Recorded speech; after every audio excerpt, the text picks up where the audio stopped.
just unfathomable to me that anyone could justify how this guy's asylum was granted. I agree. Because, I sent a text in, but I don't know if you guys have seen it, but you could fix it overnight. You make the person who is the official that grants asylum host the individual for 12 months. You would solve the problem overnight. Okay, so the judge has to take the risk or the responsibility of hosting the asylum seeker that they grant asylum to. And also be accountable for any offences that they commit in addition to the... Sorry? I'm not a fan of that. No, why not? I'm not a fan of that because why should it be the judge's responsibility? It should be the state's responsibility. I'm being facetious, but you understand my point. And your contributor was saying, she doesn't want British citizens to be fearful of immigrants. Well, how can British citizens not be fearful of immigrants, of asylum seekers, when their cases are granted and then they go on to commit offences such as these, despite having a criminal record for sexual offences? Yeah, listen, I think I'm less fearful. Maybe it's because I'm, not apparently going to be flashed at by this bloke because I'm not a woman. Yes. But I'm less fearful of him, actually, and more fearful... That's probably not right. I'm fearing of a system that allows this. That's why. How the hell have we got ourselves into a position where a judge for the third time, knowing all this information about this man, goes, yeah, okay, yep. Crazy. Despite how facetious I'm being, I do think there needs to be some accountability, and there is none, because the judge still gets paid however much he gets paid. He still gets to go home to his flash house in Rickmansworth or wherever he lives. And it's somebody else that's had to bear the consequences of this man's actions, right? So the women who were the victims of the crimes. Yeah, but you can't make someone accountable for someone's crime that they go on and commit in the future. We're not in Minority Report. But again, but my point is that there is no account. Who's accountable for this? The Ezedi is dead. Mm-hmm. So who's the only people facing consequences are the people he committed crimes against. So the women that he flashed at, the one he assaulted, and the mother and children that he threw the corrosive substance on. Well, I think accountability rests in several different places. One, with the Home Office. How was this man still in the country after he committed that sexual offence? There was there was the ability to deport him back to Afghanistan in existence at that time. Why wasn't he on a plane out of here, given that the authorities clearly knew about him? But in what way will that accountability be felt? How will it manifest? Well, quite. I mean, it's not even political accountability. I was going to say the ballot box, but even then... It's civil service. It's beyond, exactly. It's beyond party politics. This is the core of how the country is run. I agree. And the officials and the asylum system and the Home Office and all of those people, none of them have ended up having to live with the consequences of this decision. I think you're bang on. Right, I think you're absolutely bang on. Thank you for the call. 0345 6060 973 is the number. 84850 to text. You can WhatsApp on the big number as well. And I will give you all the time in the world, and you will have an absolutely 100% guarantee of a fair hearing if you think you can at least explain, even if you don't believe it yourself, you can at least explain how this decision was made. I fail to understand either the thought process behind it or how you come to the conclusion that you did, Mr. Judge, based on those facts. How on earth does this happen? Right, let's get to Paul's. Has he rung in? Okay, Paul. I like that you've taken on the challenge, sir. Thank you for ringing in.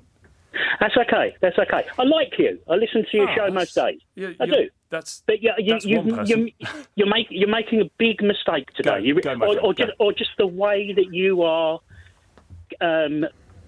going down the dog whistle racist part of this, because we would not be hearing about this story, or we would be hearing about this story, but if there wasn't that asylum aspect to it. Now, I get that lots of people in this country are worried about asylum, but what about the figures of all the people who are here legally? How many women did they kill last year?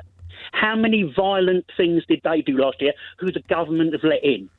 Focusing on asylum is absolutely the wrong way to look at this story. He did a terrible thing. It's horrible. It really is horrible. But this is 30p Lee. This is Richard Tice. This is Farage. You don't want to do that because you will make people scared of asylum seekers. So, just let me finish. Sure. How many asylum seekers last year did terrible things compared to Indigenous Brits who did terrible things? Now, I don't want this guy to have thrown whatever he did over that woman, and I feel terrible for her that he did, but the asylum system is not the problem. The problem is the way men treat women. So that's what this story is about, the way men who are...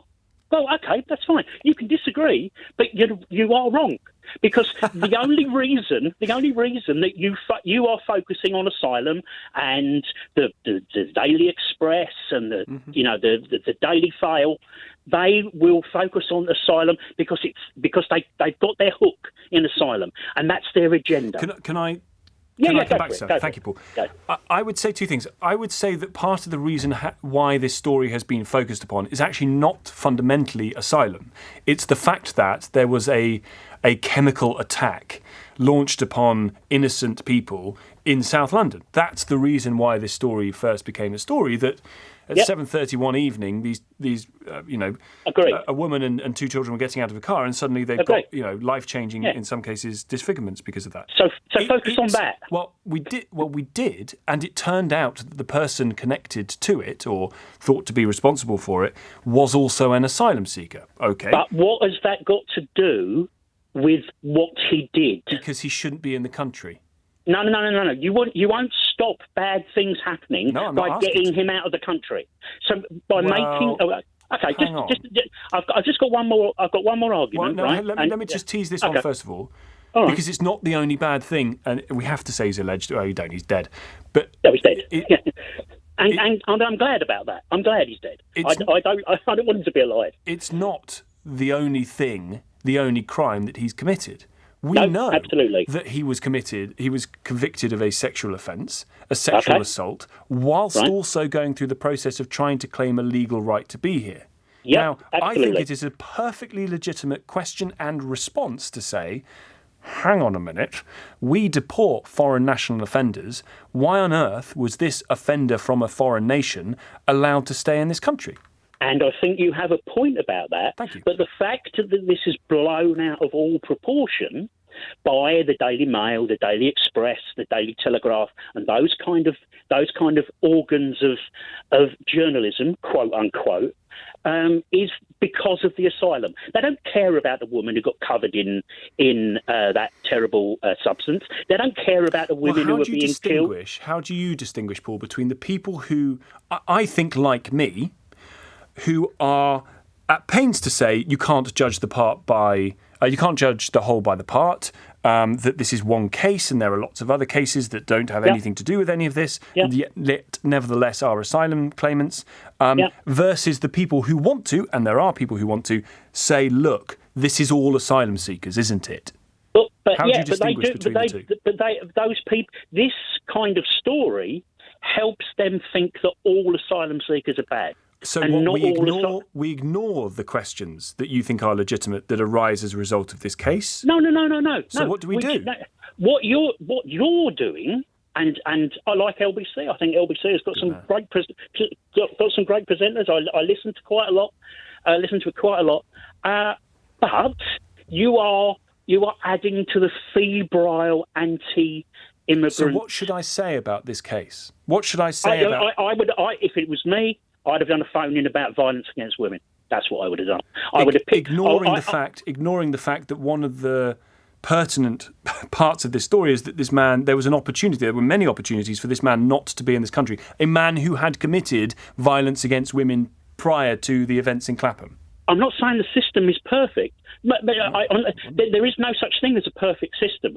As I said at the end of my message, I would much rather have a compassionate asylum system where people actually didn't need to get into dinghies and come across the English Channel. I'd much rather have that made the occasional mistake, like other other imperfect systems I agree. than not have one or two, not have one that's been designed by Farage's, 30p Lees or Richard Tice's. Final thing for me, because I'm already late for the news and All Amelia right, gets cross.